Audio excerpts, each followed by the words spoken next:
दुर्गा नदी के किनारे बसा एक गांव फूलपुर। गांव में कुछ 100-150 लोग रहते थे। अंजलि, जो कि पास ही के जिले में रहती थी और 12वीं पास कर चुकी थी, उसके पिताजी ने बेटी को जल्दी विदा करने के लिए उसकी शादी फूलपुर गांव के मुकेश से करवा दी थी। मुकेश कभी स्कूल नहीं गया था और इस कारण वो पढ़ा लिखा नहीं था और बाकी गांव वालों की हालत भी मुकेश जैसी ही थी। मुकेश के घर में उसके माता पिता भी रहते थे। सासू माँ, मैं बाहर मंदिर तक जा रही हूँ, आधे घंटे में आ जाऊंगी। अरे अभी कहीं जाने की जरूरत नहीं है, चुपचाप जाके रसोई में रात के खाने की तैयारी करो। और ये घूंघट क्यों हटा लिया है तुमने? क्या पता नहीं कि इस गांव में औरतें बिना घूंघट के नहीं रहती। रात में अंजलि छत पर जाकर अपनी मम्मी से बात कर रही होती है। तभी गांव की 3-4 औरतें उसे देख लेती है और दरवाजे पर आकर उसकी सास से शिकायत करने लगती है। और क्या हुआ? अरे छत पे तो देखो, आपकी बहू मटक मटक के किसी से फोन पर बात कर रही है, दिन भर फोन पे लगी रहती है। अरे कल तो मंदिर के पास वो क्या कहते हैं, सेल्फी ले रही थी। शहर की बहू रखना अच्छा शान की बात है, पर देखना इसके लक्षण से ये तो तुम्हारे परिवार को बदनाम ना कर दे।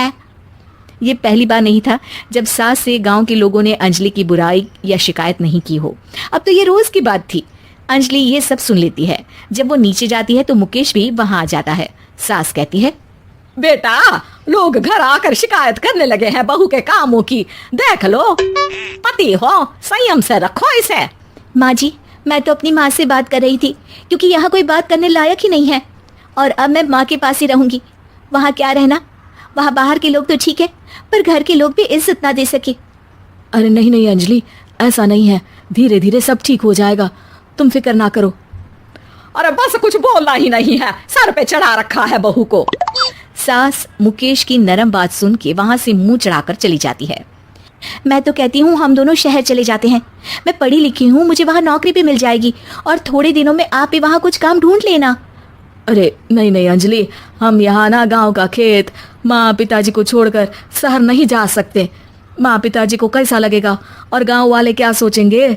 ये कहकर मुकेश सोने चला जाता है और अंजलि की गांव वालों द्वारा बुराई का सिलसिला बहुत दिनों तक चलता ही रहता है। लेकिन अंजलि गुस्सा ना दिखाते हुए समझदारी से काम लेती है। बारिश का मौसम चालू हो जाता है। जोरदार बारिश से पूरे गांव में हाहाकार मच जाता है। दुर्गा नदी में बाढ़ आ जाती है और बाढ़ का पानी पूरे गांव की फसल तबाह कर देता है।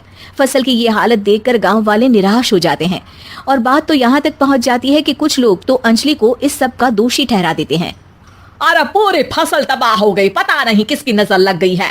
अरे जब से चौधरी परिवार में ये शहर की बहू आई है ना, तब से ही गांव की शांति चली गई है।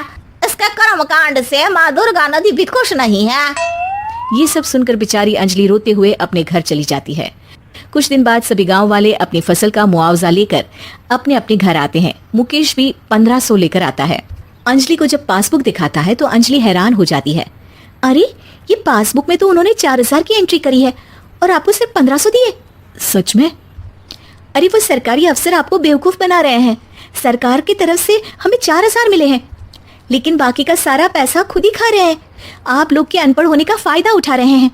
ये सब सुनकर मुकेश परेशान हो जाता है, लेकिन अंजलि उसे हिम्मत से काम लेने को कहती है और सुबह होते ही मुकेश को पंचायत कार्यालय ले जाती है और साथ में गाँव के और लोगों को भी। आप सरकारी बाबू क्या गांव के लोगों को बेवकूफ समझते हैं? आपको क्या लगता है ये पढ़े लिखे नहीं है तो आप कुछ भी मनमानी करेंगे? ये बेचारे दिन रात इतनी मेहनत करते हैं, ये हमारे अन्नदाता हैं और आप इनके साथ ऐसा धोखा करते हैं। अरे क्या बके जा रही है ये लड़की, किस धोखे की बात कर रही है? अपने कांड करके नदी माँ को नाराज करके हमारा नुकसान करके इसे चैन नहीं मिला क्या? सरपंच जी, इन सरकारी बाबू ने मुझे बेवकूफ बनाया है और मेरे हिस्से के पैसे खुद चट कर गए। बस ये सुनते ही सरपंच वहां से दुम दबाकर भाग जाता है। पता चलता है कि जनपद अधिकारियों ने गांव के सरपंच के साथ मिलकर सबके साथ धोखा किया है। सब लोगों का विरोध शुरू हो जाता है और आखिर में अधिकारी सब गांव वालों के हिस्सों के बचे हुए पैसे उन्हें लौटा देते हैं और कई दिन तक सरपंच गांव में लौटता ही नहीं। अंजलि, तुम नहीं होती तो हम गांव वालों को तो पता ही नहीं चलता कि ये हमें हर बार बेवकूफ बनाते हैं।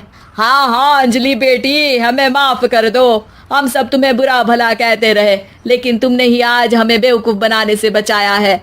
हमें तुम पर गर्व है बेटी। अब समझ आया कि सरपंच तुमसे नहीं, तुम्हारे पढ़े लिखे होने से नफरत करता था। क्यों ना इस बार हम अंजलि को ही सरपंच पद के लिए चुन ले। क्या कहते हो गांव वालों? पढ़ी लिखी सरपंच। बस पूरा गांव अंजलि के लिए ताली बजाता है और अंजलि की सास उसे खुशी से गले लगा लेती है।